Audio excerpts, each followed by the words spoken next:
दोस्तों, अगर अभी आपसे एक सवाल पूछा जाए कि आपके फोन में कुल कितने कॉन्टैक्ट्स हैं, तो आप में से किसी के पास भी इसका जवाब नहीं होगा, जबकि आप रोजाना अपने फोन का इस्तेमाल करते हैं और कई सालों से लगातार करते आए हैं। लेकिन स्वामी विवेकानंद जी का दिमाग एक असाधारण प्रतीत होने वाला अद्भुत दिमाग था। उनकी मेमोरी एक फोटोग्राफिक मेमोरी थी, यानी कि अगर वो किसी भी चीज पर एक बार दृष्टि डाल दें तो उसका चित्र उनके दिमाग में अमिट तरीके से छप जाता था। बिना किताब पढ़े केवल पृष्ठ मात्र देख लेने से उन्हें उस पृष्ठ पर लिखी बातें अक्षरश याद हो जाती थी, यानी कि एक एक अक्षर उन्हें याद हो जाता था। वो ये कैसे कर पाते थे? उन्होंने स्वयं मस्तिष्क के इस अद्भुतता का विवरण 4 तरीकों में किया है, जो कि मैं आपको इस वीडियो के अंत में जरूर बताऊंगा।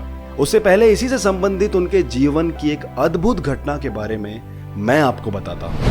यह उन दिनों की बात है जब स्वामी विवेकानंद अमेरिका के शिकागो शहर में अपना ऐतिहासिक भाषण देने गए हुए थे। अपने भाषण को सफलतापूर्वक पूरे विश्व के पटल पर रखकर वे अन्य देशों के भ्रमण पर निकले। इसी दौरान जब वे फ्रांस में भ्रमण कर रहे थे तो एक फ्रांसीसी विद्वान ने उन्हें अपने घर डिनर पर आमंत्रित किया।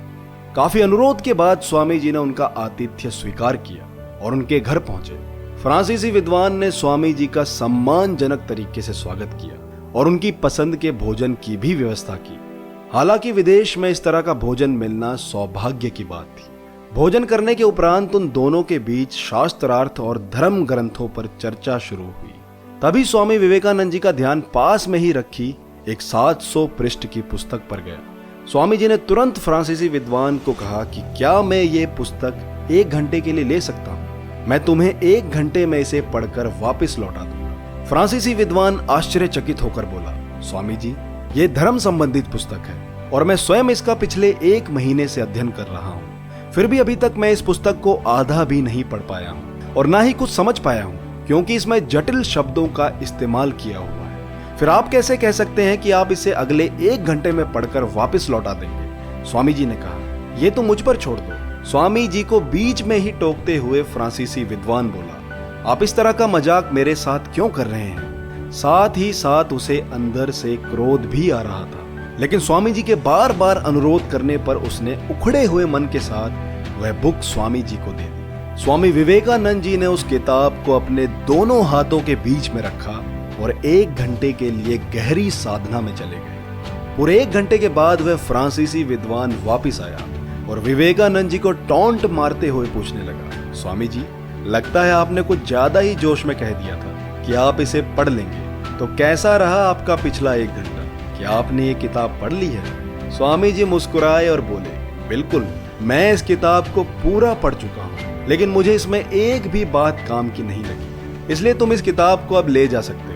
फ्रांसीसी विद्वान को लगा कि स्वामी जी फिर से मजाक कर रहे हैं, लेकिन स्वामी विवेकानंद ने उन्हें कहा कि अगर आपको इस बात की पुष्टि करनी है कि मैंने ये किताब पढ़ी है या नहीं, तो आप किसी भी पृष्ठ को खोलकर उसके बारे में मुझसे पूछ सकते हैं। फ्रांसीसी विद्वान ने तुरंत पूछा, तो फिर बताइए, पेज नंबर 633 में क्या लिखा हुआ है? स्वामी जी ने उस पृष्ठ का एक एक शब्द दोहरा दिया। अब फ्रांसीसी विद्वान सीधा उनके चरणों में आ गिरा और बोला, आप कोई साधारण मनुष्य नहीं हो सकते, क्योंकि ये एक साधारण मनुष्य के बस में है ही नहीं। मैंने देखा है कि आपने बिना पृष्ठ खोले पूरी किताब कंठस्थ कर ली है। स्वामी जी ने कहा, यह कोई चमत्कार नहीं, बल्कि मैंने अपने दिमाग को इन 4 तरीकों से मजबूत बना लिया है और इस धरती पर कोई भी मनुष्य चाहे तो अपने दिमाग को इन 4 तरीकों से मजबूत बना सकता है। और ये 4 तरीके हैं, पहला अखंड ब्रह्मचर्य, दूसरा मेडिटेशन, तीसरा प्रैक्टिस और चौथा कंसिस्टेंसी। हिंदी में कहें तो ध्यान, अभ्यास और काम को लगातार करना। अगर आप इस वीडियो में अभी तक बने हुए हैं तो आप उन लोगों में से एक हैं जो अपने समय का सदुपयोग करना जानते हैं और आप चाहें तो दुनिया में किसी भी मुकाम को हासिल कर सकते हैं। मेरा लक्ष्य आपकी लाइफ में पॉजिटिव वैल्यूज को ऐड करने का है, ताकि इस भटकते हुए समाज में आपको भटकने से बचा सकूं। जय हिंद।